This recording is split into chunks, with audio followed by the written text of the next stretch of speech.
Hello friends, मैं doctor Shrikant कुराड़े। आज की वीडियो में हम लोग बात करेंगे सर्कमसिजन सर्जरी के बाद रिकवरी कैसे होगी, पोस्ट ऑपरेटिव प्रिकॉशंस क्या लेने हैं, ड्यूटी कब ज्वाइन कर सकते हैं, सेक्सुअल एक्टिविटी कब चालू कर सकते हैं। ये बहुत ही कॉमनली पूछे जाने वाले सवाल है जिसका आंसर हम लोग आज की वीडियो में देखेंगे। तो जनरली क्या होता है कि सर्कमसिजन सर्जरी के बाद नेक्स्ट डे पेशेंट को डिस्चार्ज मिल जाता है, तो उसमें ड्रेसिंग रहता है। जनरली हम लोग बोलते हैं 48 आवर्स के बाद, मतलब 2 दिन के बाद अच्छे से गीला करके लूज करके वो ड्रेसिंग निकालना है।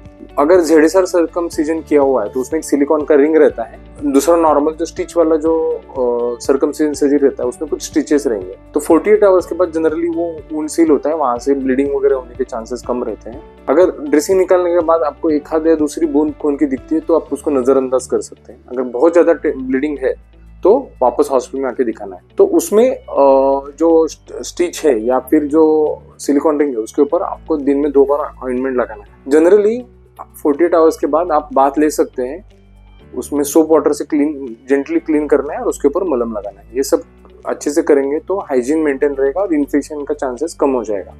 नॉर्मल इंडियन पॉपुलेशन में एक कंसर्न रहता है कि अगर पानी लगता है तो उसमें पस जमा होने के चांसेस रहते हैं, बट वो सर्कमसिजन सर्जरी के लिए लागू नहीं होता है।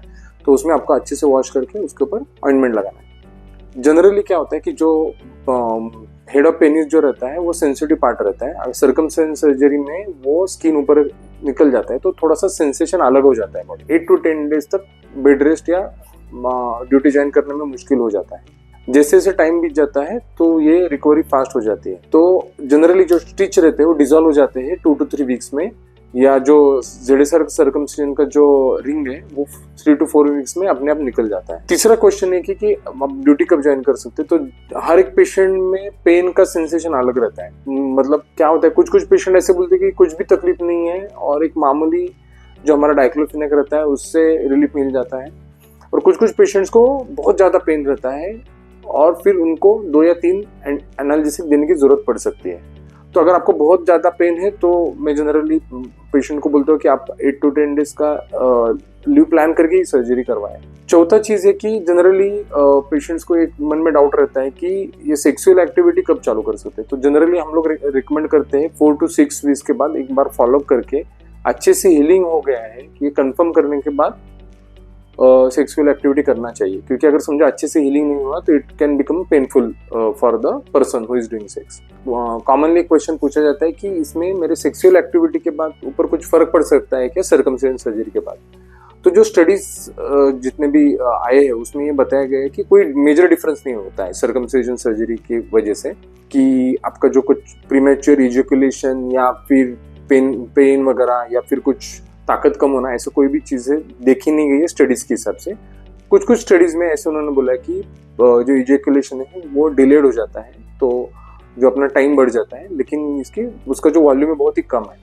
तो जनरली अगर आपका जो पहले वाला एक्टिविटी है वही सेम एक्टिविटी आपका सर्जरी के बाद भी चालू रहेगा, तो उसमें कोई दिक्कत नहीं आएगी। हमारे जितने भी पेशेंट्स अब तक गए तो उसमें कोई भी पेशेंट में ऐसे पाया नहीं गया है कि सेक्सुअल एक्टिविटी कम हो गई। आइदर वो टाइम बढ़ जाता है या फिर सेम रहता है। तो ये सब कॉमनली पूछे जाने वाले क्वेश्चंस है।